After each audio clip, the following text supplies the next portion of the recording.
إلى حضرة النبي صلى الله عليه وسلم آله الكرام شؤونهم الفاتحة. أعوذ بالله من الشيطان الرجيم. بسم الله الرحمن الرحيم.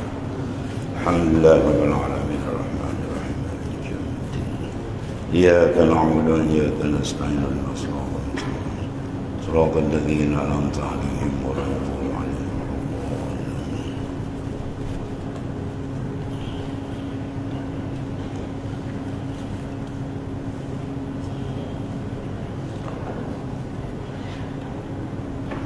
رب العالمين والصلاة والسلام على أشرف الأنبياء سيدنا ومولانا ولا حول ولا قوة إلا بالله. بسم الله الرحمن الرحيم. من علامات اتباع الهوى المسارعة إلى نوافل الخيرات وتكاسل عن القيام بالواجبات، وهذا الحال غالب، وهذا حال الغالب غالب الحال إلا من عصمه الله. ترى الواحد منهم يقوم بالأوراد الكثيرة والنوافل العديدة الثقيلة ولا يقوم بالفرض الواجب على وجهه.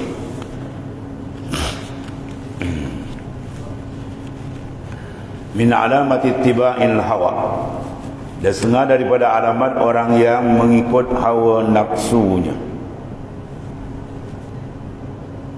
Setengah daripada orang yang terperangkap dengan tipuan musuh terdekat itu, iaitulah dimasuk dalam ibadah. Yang ini kena berhati-hati. Bila dia masuk dalam maksiat dan mungkar, itu senang, ya.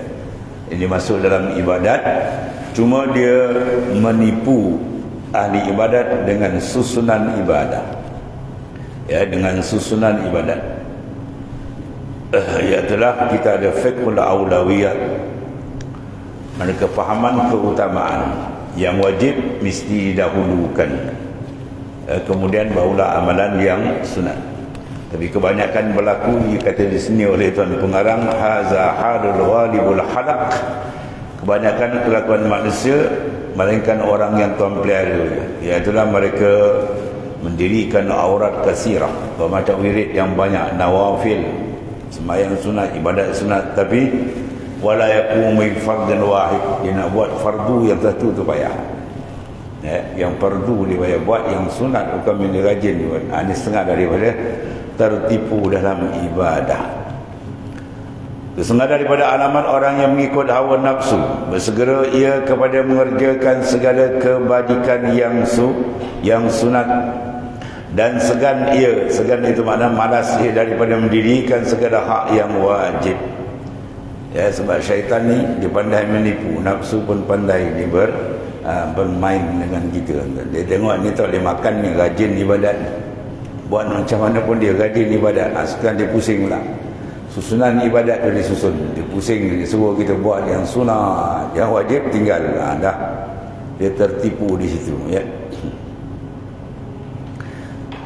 Allah. Maka inilah hal ghalib segala makhluk, untuk melainkan yang telah dipelihara Allah Ta'ala. Kebanyakan begitulah, kecuali orang yang dikatakan man asamahullah, orang yang memelihara akan dia oleh Allah Subhanahu wa Ta'ala, maka selamat. Bahawa wajib dan sunat dia ada bentuk, satu bentuk ilmiah, satu bentuk amaliyah. Ya, bentuk ilmiah maknanya bentuk ilmu, yang kedua bentuk amalan. Maka di sini pula kena susun. Kalau wajib sama wajib pun dia kena susun, mana dahulu amal dalam bentuk ilmu dan amal dalam bentuk pelaksanaan. Isi ilmu dulu, ya, al-ilmu imamul amal wal amal tabi'uhu. Ilmu itu menjadi imam kepada amal, dan amal itu tabi', dia mengikut. Batu zaman Rasulullah sallallahu alaihi wasallam, pernah seorang tadi sembahyang, ya, tiba-tiba habis semayang Nabi suruh dia semayang balik. Nabi berkata, kum fasalli fa innaka lam tusalli. Bangun sembahyang balik, kamu belum sembahyang lagi. Padahal dia habis dah sembahyang. Dia sembahyang lagi, habis pun Rasulullah kata gitu juga. Kum fasalli fa innaka lam tusalli. Bangun sembahyang balik, mu tak sembahyang lagi, kata Nabi. Akhirnya selender lah. Setakat ni yang saya faham ya Rasulullah telah pun ceritakan hadis yang panjang berhubung masalah arkanus salat daripada qiyam dan sampai salam ni. Daripada sinilah ulama mengambil kaedah dan ditulis dalam Zubat, satu laqab matan syair ilmu fiqh, dia kata wa kullu man bi ghairi ilmin ya'malu a'maluhu mardudatun la tuqbalu. Siapa yang beramal tanpa ilmu, maka amalnya mardud, ditolak. La tuqbalu, tidak diterima oleh Allah Ta'ala. Ya, sebab Islam dah susun, Allah dah Rasul susun dulu ilmu dulu. Apa saja bidang dia nak masuk, dia kena disuluh dengan kepahaman. Dia nak semayang, dia kena tahu buat semayang. Dia nak puasa, dia kena tahu buat puasa. Dia nak haji dan sebagainya lah. Ya, sebab kalau dia buat tanpa pengetahuan, dibimbangnya dia silap. Dan banyak kesilapan menyebabkan amalan itu tidak diterima oleh Allah Subhanahu Wa Taala. Bahkan ulama menyatakan kalau kita belajar, kita cek balik dulu banyak sembahyang ibadat kita silap, akan qada balik. Ya, berdalilkan hadis tadi, fa innaka lam tusalli. Yang kau tak sembahyang lagi, Nabi kata. Pada hadis sembahyang dah. Man sembahyang itu tidak ada iktiraf oleh baginda sallallahu alaihi wasallam. Itu kalau sekiranya fardu sama fardu. Fardu dalam bentuk ilmu, fardu dalam bentuk amal, maka dia kena dudukkan fardu ilmu dulu. Sebab ilmu tu adalah penyuruh. Di sini maknanya wajibat dengan nawafil atau nafilat. Mana yang wajib dengan yang sunat. Ini kena buat yang wajib. Ya, sebab wajib benda yang tak dapat tidak. Apa makna wajib syar'i? Ma yusabu ala fi'lih wa yu'aqabu ala tarkih. Barang yang diberi pahala bila kita buat dan diazab. Wa yu'aqabu ala tarki, diazab apabila ditinggalkan. Adapun sunat, ma yusabu ala fi'li wa la yu'aqabu ala tarki. Barang yang diberi pahala yang besar tapi tidak diazab kalau ditinggal. Yang ni diazab kalau tinggal. Itu maknanya wajib lebih besar daripada yang sunat. Di sini perlu dijaga susunan dia. Bukan kata kita orang awam dan ada seorang wali pun terkena. Seorang waliullah, dia terperasan, dia tertipu, dia terlalai sikit. Ya, itulah satu ketika ibunya meminta bahawa dia mendatangkan segelas air. Dia kata nanti kejap mak, nanti kejap. Akhirnya gagal. Sedangkan pada zahir nampak mudah kan. Segelas air diminta oleh ibu. Ya kan, dia dari dapur bawa dalam bilik dia. Bukan jauh sangat, bukan 1 kilometer kan.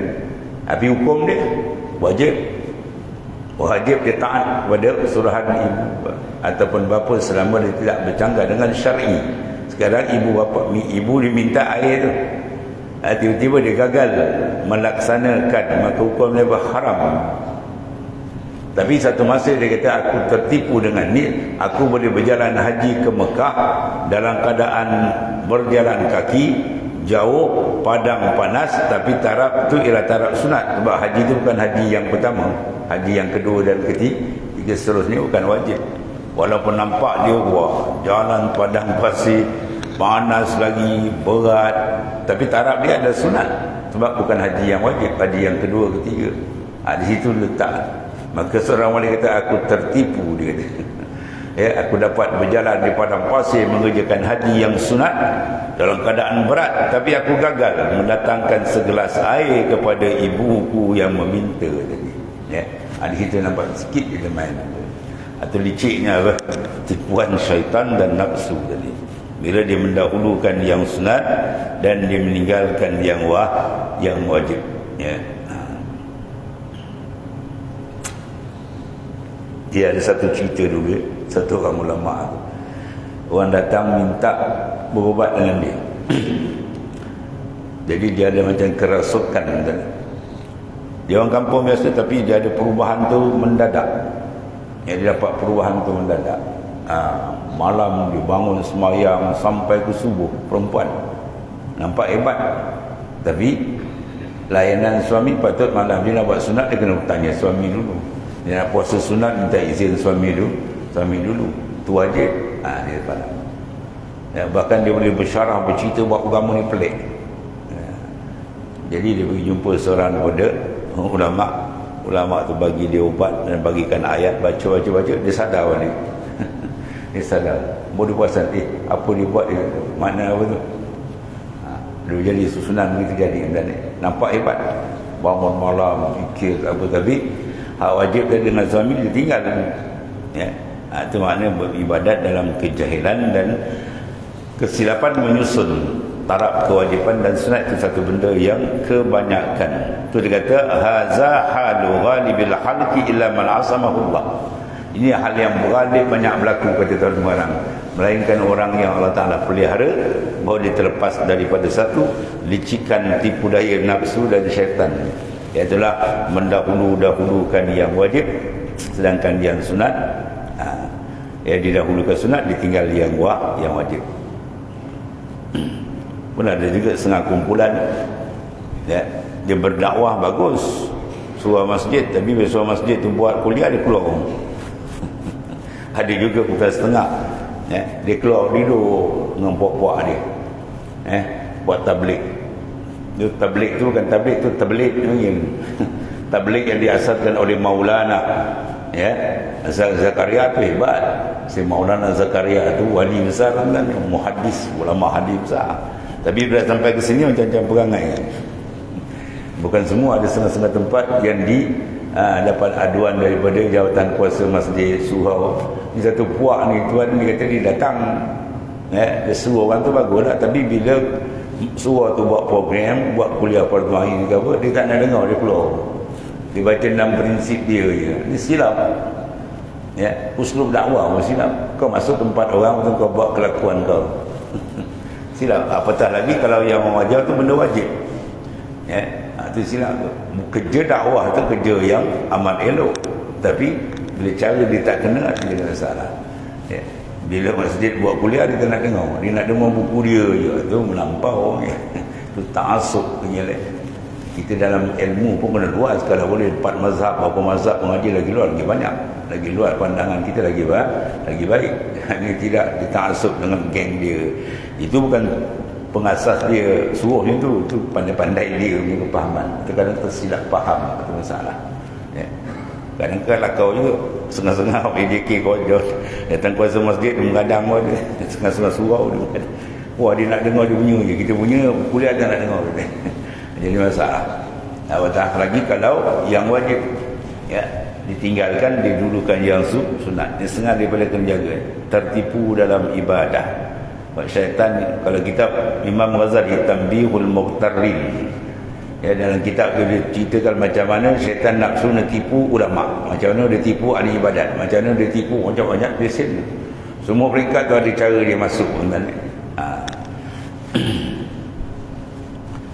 Allah. Dan inilah hal ghalib segala makhluk melainkan yang telah dipelihara kerana Allah Ta'ala. Dan engkau lihatlah seorang daripada mereka itu mendirikan pada segala wirid yang banyak. Wirid dia Masya Allah, orang dah balik, dia tak balik kerana berzikir berputus tali tasbih. Dan segala sunat yang beradat yang berat, dan tiada mendirikan pada satu fardu atas kerana Allah Ta'ala. Yang zahir dia kadang-kadang kita tengok setengah-setengah tempat lah, bukan semua ni. Bab fiqah dia tak jaga. Kadang air kotor, air mutan najis semua dia tak kenal. Dia ibadat lepas tu kadang-kadang selipar tu dia tak pijak, dia pijak kat bawah. Selipar dia ada, tak pijak, dia pijak tempat-tempat bawah tu. Kaki basah pula, dan naik dah kotor. Lepas tu naik atas masjid surau tak basuh. Habis tadwis, dia melomorkan kekotoran tempat ibadat. Haram pun dia. Dah pergi masjid surau kadang-kadang pergi kasut mahal kan, 500-600 punya. Dia bawa disorok jauh-jauh, dia menapak atas kaki, atas jalan. Bawah tu tempat kan bersih, pergi pijak-pijak, lepas tu tak basuh, naik atas masjid, naik atas surau. Tidak salah. Terus punjau tu kejahilan, dia tak faham. Bab najis orang tak lepas lagi, itu masalah. Bab berlaku zaman Rasulullah SAW, dia mari semayang, tapi semayang tak rata. wailun lil aqrab, neraka wil Nabi kata bagi orang yang tidak meratakan pasaran kaki ni. Bahawa itu penting pada ilmu. Jadi buat ibadat semangat, tapi bila susunan tak kena, maka ibadat tu mardud, dia tolak. Itu kita tak nak. Sebab kita dalam ibadat kita nak lepas dua pintu baru selamat. Satu dipanggil babul amal, satu lagi babul qabul. Ya, satu babul amal, dibuka oleh Allah Ta'ala pintu amal, dia semangat, ikhlas, ibadat bagus. Satu lagi babul qabul, pintu penerimaan. Sebab ada ibadat yang dibuka satu, seorang tu dibuka, dia rajin ibadat, tapi pintu penerimaan Tuhan tolak lagi. Sebab banyak-banyak silap dia buat, tak kena dengan cara. Jadi kita nak dua-dua, pintu amal terbuka dan pintu kabul pun dibuka. Apabila amal tu sah, dibawa sebagai bekalan kita kembali menghadap Allah di akhirat besok. Itu maknanya. Dan kata Syekh Muhammad Ibn Al-Wardi radhiyallahu anhu, bermula binasa manusia itu dalam dua perkara. Ya, binasa manusia itu dalam dua perkara. Itu kata Syekh Muhammad Ibn Al-Wardi. Dia halakun nas fi hirfatain. Kebinasaan manusia itu dalam dua perkara. Pertama, istighalin binafilin. Dia menumpukan dia istighal dalam benda yang sunat. Itu.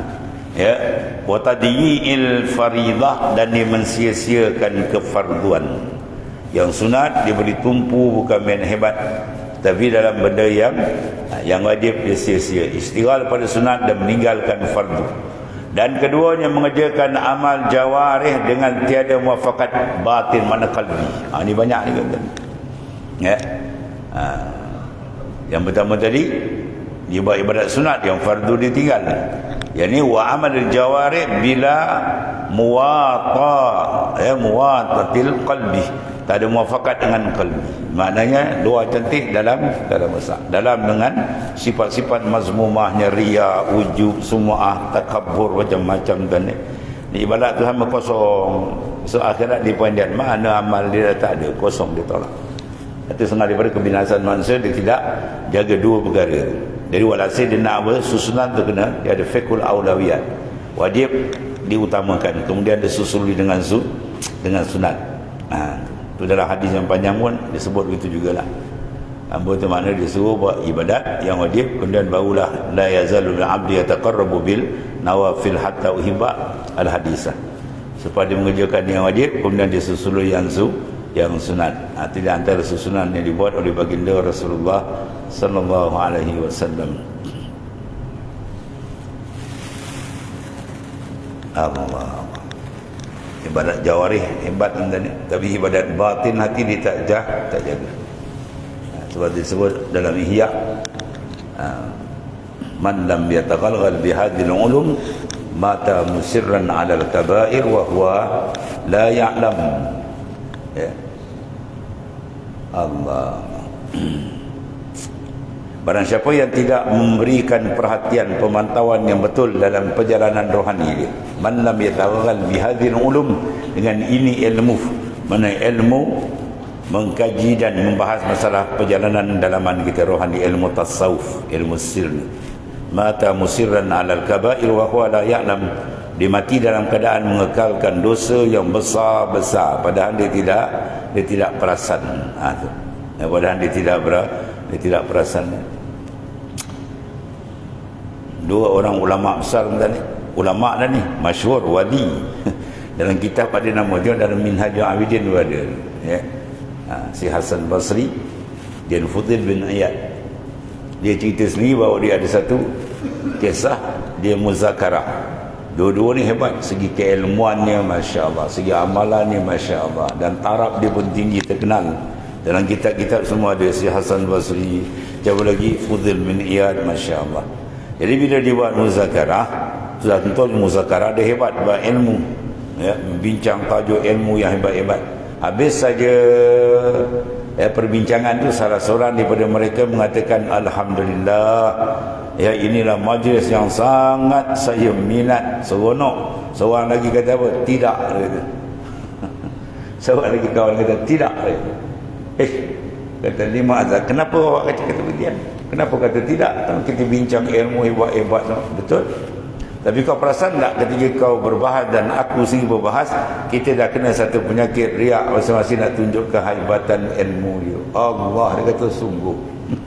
Akhir pabakaya, dua-dua menangis. Ini dia cepat sedar. Dia waliullah, ulama lagi kan. Maknanya walau hebat macam mana pun kadang terkena kita tak puasan. Yang tak kena betul berusin Nabi dan Rasul. Nabi yang Rasul ada ismah, dia ada pemeliharaan, dipanggil maksum, dia dipelihara oleh Allah Ta'ala. Adapun yang lain tetap kena walau sikit sebanyak. Ini ikhlas dia cerita, dia terkena. Padahal tajuk dibincang hebat, ilmu, ibadat, dan orang yang membincang pun orang yang hebat, ya, tapi terkena juga. Akhirnya dia sedar, Masya Allah, terkena juga. Apatah lagi kita ni, ya, yang jauh anak lah, online wallahu alam ni hebat ni. Allah karim. Ada itu pesanan daripada Syekh Muhammad Al-Wardi, ya. Dan hanya saja ditegakkan mereka itu akan usul, ditegakkan mereka itu usul ilallah, kerana meninggalkan mereka akan segala asal. Usul makna sampai mana? Kepada ma'rifat yang khassah, ma'rifat dengan zauq, wijdan, syuhud dan ayan. Dia tertegar dengan semua meninggalkan akan segala yang asal. Apa yang asal? Wajiban. Segala benda kewajipan, ya. Bila kewajipan ditinggalkan yang telah digaris pandukan oleh syarak, oleh Allah dan Rasul, dia tinggal, dia tak akan sampai.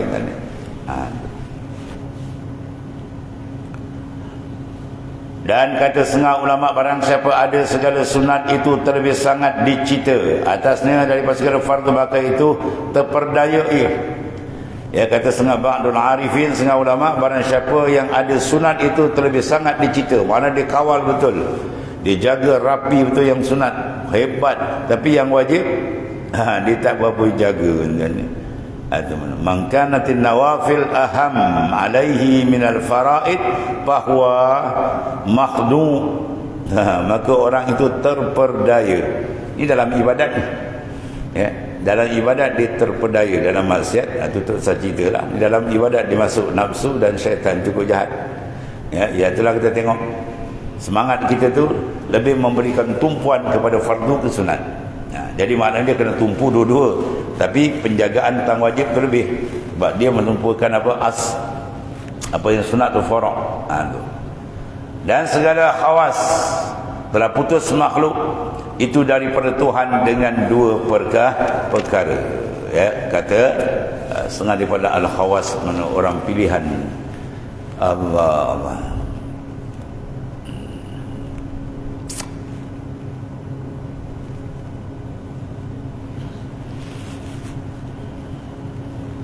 Putus makhluk mana putus daripada jalan Allah Ta'ala, putus daripada ma'rifat sebenar dengan Tuhan daripada Ta'ala dengan dua perkara. Satu, bahawasanya menuntut mereka itu segala yang sunat, ya, dia utamakan, difokuskan yang sunat, dan meninggal mereka itu segala yang fardu, segala kewajipan ditinggalkan. Itu satu daripada dia terpotong.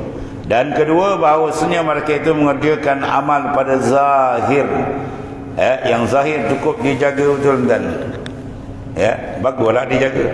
Kadang-kadang dijaga sampai naik was-was. Dah basuh dibasuh lagi, dah basuh dibasuh lagi. Orang ambil semayang, dah habis rukat semayang, dia basuh muka tak habis. Dia teni kalau boleh nak selam air kepala dan kolar. Dia jaga betul-betul, mengawas. Dan begitu juga pakaian apa semua kita basuh bagus tu disuruh. Tapi ingat, bila kita basuh benda yang zahir, jangan lupa satu benda lagi besar, benda yang batin. Innallaha la yanzur ila suwarikum walakinnallaha yanzur ila ma fi qalbikum. Tuhan tak tengok luar kita saja, last sekali dia tengok dalam. Segala amalan hebat macam mana pun, keputusan dia diterima atau tidak, Tuhan tengok dalam. Ada tak wujudul ikhlas contohnya. Kalau tak ada, je habis. Habis dia buat.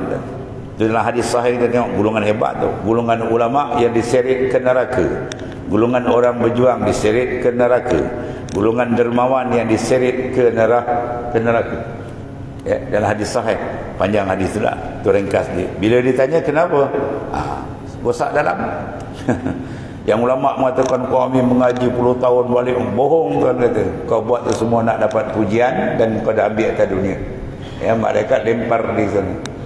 Begitu yang berjuang dia cakap dengan kehebatan tugas dia baguslah tu, tapi dalam dia tak jaga rosak. Dan begitu juga orang dermawan, dia menyata ke Tuhan, dia punya derma juta-juta misalan, bagus tu. Tapi orang ke dalam tak jaga, tak ikhlas, ada benda lain. Kau dah ambil, nak puji semua dah ambil atas dunia, lempar dalam neraka, malaikat lempar dia. Sebab mana dia menumpukan luaran saja, cantik. Sebab apa? Dia tidak mahir dalam perbahasan qalbi, rohani yang tempat tilik Allah Subhanahu Taala tidak dijaga. Dalam kitab Tuhfatul Murid, syarah bagi Syekh Ibrahim Al-Laqani, dia kata apa sahaja jenis pembasuhan, mu basuh baju kamu, kain kamu, kereta kamu, pinggan mangkuk apa kan, apa jenis basuh, jangan lupa di sana satu pembasuhan yang besar, kalbi kamu tu pergi basuh. Kalbi kamu tu tempat tilik Tuhan. Ya, kita kalau kerja pejabat, tuan-tuan, baju tak gosok, kadang pergi jabat tak nak pergi kan. Pergi sekolah je bukan main, gosok baju anak apa, gosok licin, cantik, yang dalam dah gosok tanya dia. Yang dalam ni dah gosok je tak? Ya, yang dalam ni sempang siu, kami komod kotor, kadang-kadang berkeladak, tak dibersihkan, tak digosok, tidak dikemaskan. Tempat tilik Tuhan, tempat tilik orang kita jaga. Ni insan dipanggil apa? Ahmak, yang terlampau bodoh. Kalau kata sultan nak datang ke, orang besar nak datang kan, dijaga habis kan, dibersihkan, jalan dah turap lagi. Panggilnya, abang kau dia nak bersih supaya orang atas tengok, maknanya dia reda. Itu orang, ini bukan orang. Khalik, pentadbir, pencipta segala-gala, sentiasa pula dia tengok, bukan dia tengok setahun sekali, full time, satu saat pun tak pernah putus pandangan Allah Ta'ala.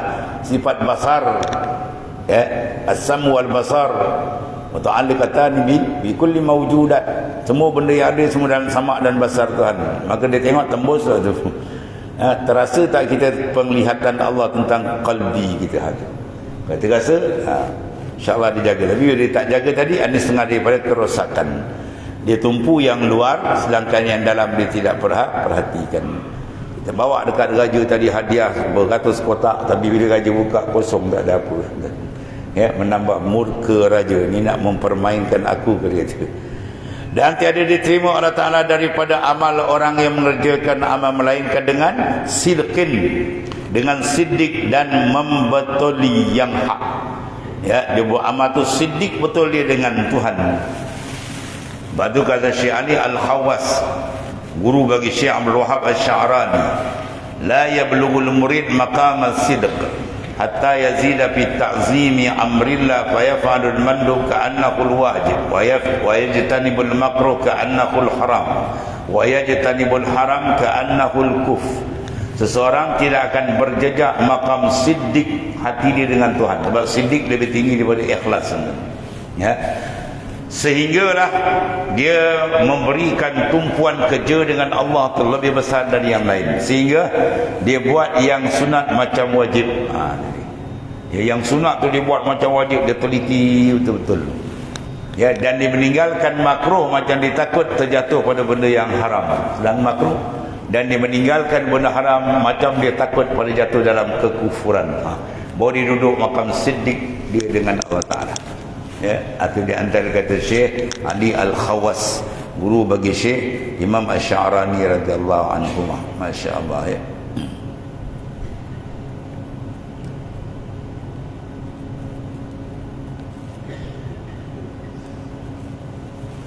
Dan berkata Syekh Abu Talib Al-Makki, berkata Syekh Abu Talib Al-Makki radhiyallahu anhu, yang afdal suatu bagi hamba ialah ma'rifat dirinya dan berdirinya atas hadnya. Yang afdal bagi hamba tadi apa? Ialah ma'rifah akan dirinya dan duduk dia di dalam had dan segala hukumnya bagi hal yang Allah Subhanahu wa Ta'ala, ya, yang bagi hal yang didirikan dalamnya, dan adalah permulaannya itu mengerjakan amal pada yang diperdukan atasnya. Kemudian daripada menjauh barang yang ditegah daripadanya.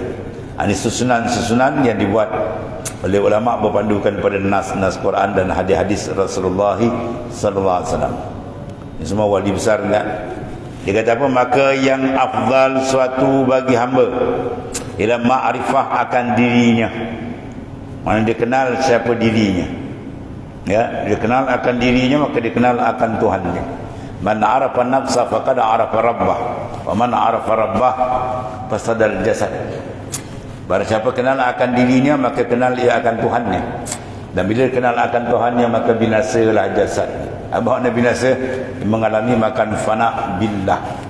Ini makrifat yang khasah. Dia kenal akan dirinya, dia bersifat dengan apa? Naqais. Maka dikenallah Tuhan bersifat dengan kamalat.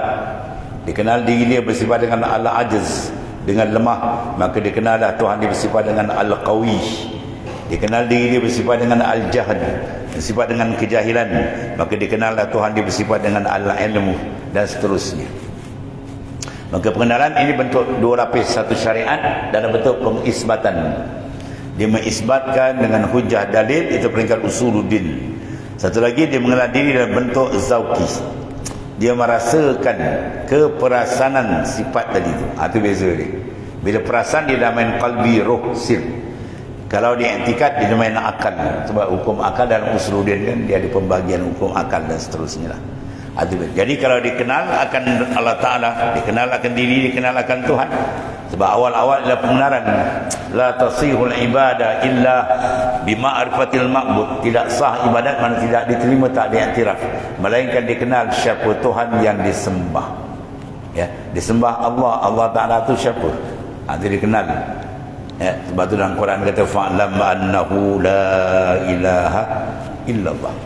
Fa'lam tu fi'il amar. Bila amar ia kata dirujuk, mana ketahui olehmu, mana wajib kamu ketahui bahawa tiada bersifat ketuhanan melainkan Allah Ta'ala. Itu nafi wal isbat, ringkas dia dibahas panjang oleh ulama itu. Ya. Selepas daripada itu dia mengetahui, mengenali.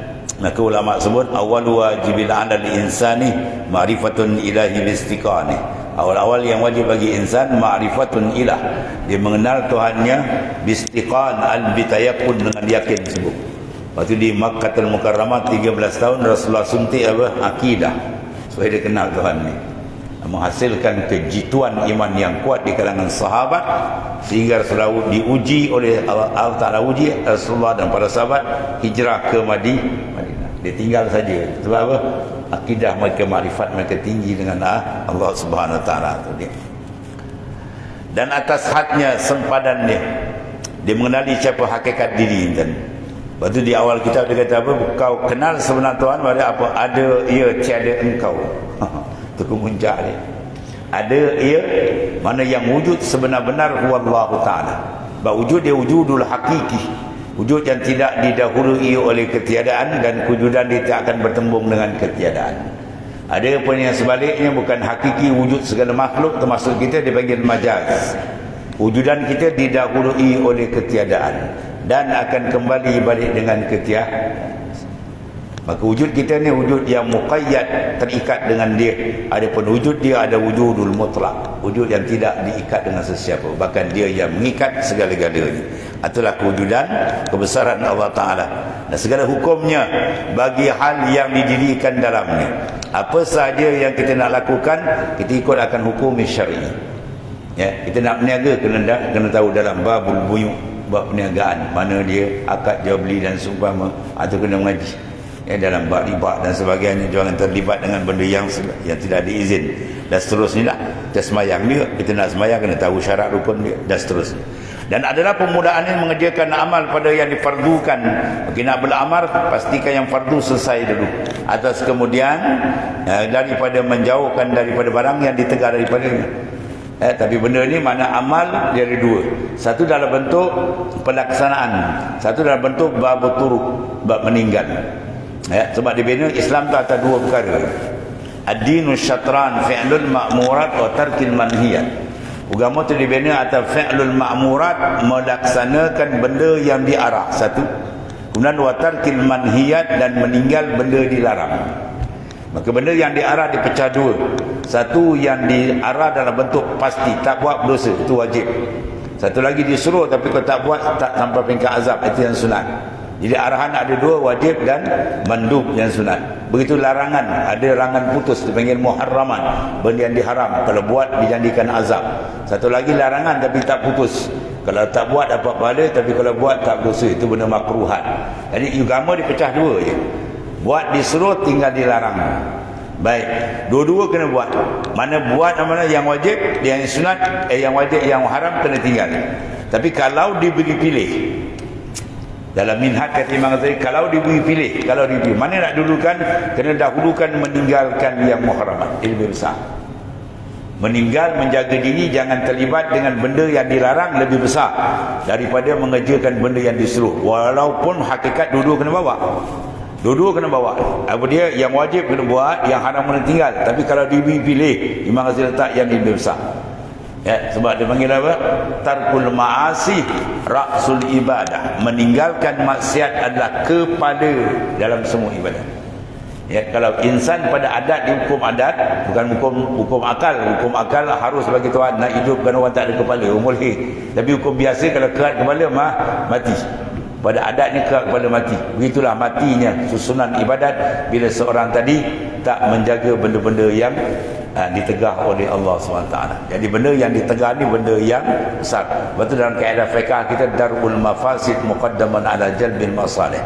Yang meninggalkan benda yang merosakkan mesti diutamakan daripada menarik manfaat. Jadi mana dua sudut. Sebab tu dia kata di sini, menjauhkan bagi barang yang ditegah daripadanya. Ya, difardukan atau kemudian daripada menjauh. Mana yang fardu kita buat setelah kita jaga betul-betul yang ditegah. Benda tegah tu benda yang besar, ya.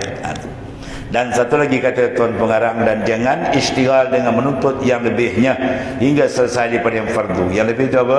Al-mandubat, benda-benda yang sunat setelah kita selesaikan yang fardu.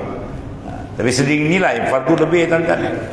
70 kali sunat baru sama satu fardu. Baru fardu lebih besar. Pahala tu, ni sebab pahala. Pahala fardu lebih besar daripada sunat. 70 kali sunat baru sama satu fardu.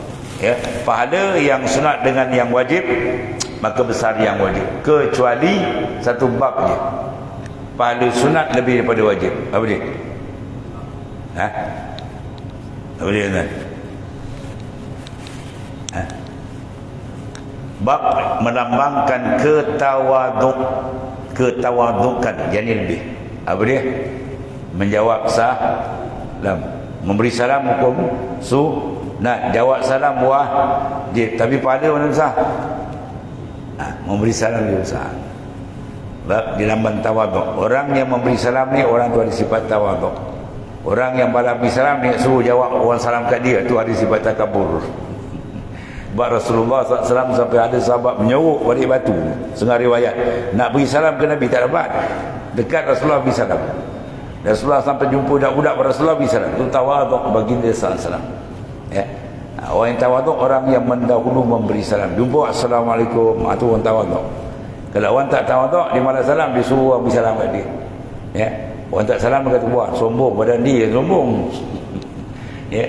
Walaupun sunat, tapi pahala di situ kata ulama diberi lebih.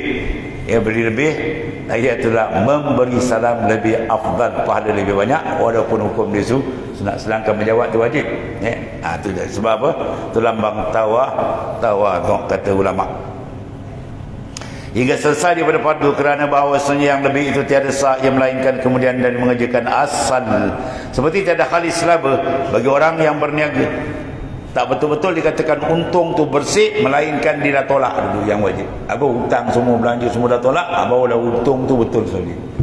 Tapi kalau dia tak tolak modal lagi, anak menjaga untung banyak hari ni. Ada 10,000, rupa dah tolak modal, tolak apa semua, dah tinggal 200 saja. Ada silap kira lah, kena tolak dulu.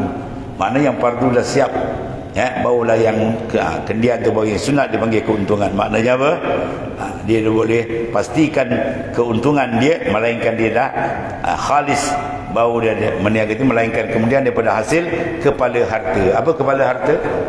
Modal kepala harta baca. Dah baca kapal lu. Ini jangan lamun dan kaf fa alif lam yang baca kapal lah. Kepala harta apa makna kepala harta? Ra'sul mal. Ra'sul mal tu makna modal. Ya, kita modal 10,000, niaga tadi dapat 15, jadi untung dia 5,000. Ni dia modal 10,000. Ya, jadi musim-musim dapat 10,500. Oh banyak 10,000, rupanya 500 yang untung. Dah tolak dulu. Mana tolak yang wajib? Itulah yang wajib dah selesai, barulah dia akan dapat maknanya pahala yang sebenar-benar bersih apabila diselesaikan susunan dia. Wajib didahulukan daripada yang sunat. Wallahu a'lam. Bismillahirrahmanirrahim. Alhamdulillahirabbil alamin. Wassalatu wassalamu ala sayyidina Maulana Muhammad. Fa inna khairal kulli. Alhamdulillah. Subhanakallahumma wa bihamdika. Fa innahu la yuhibbu al-mujrimin.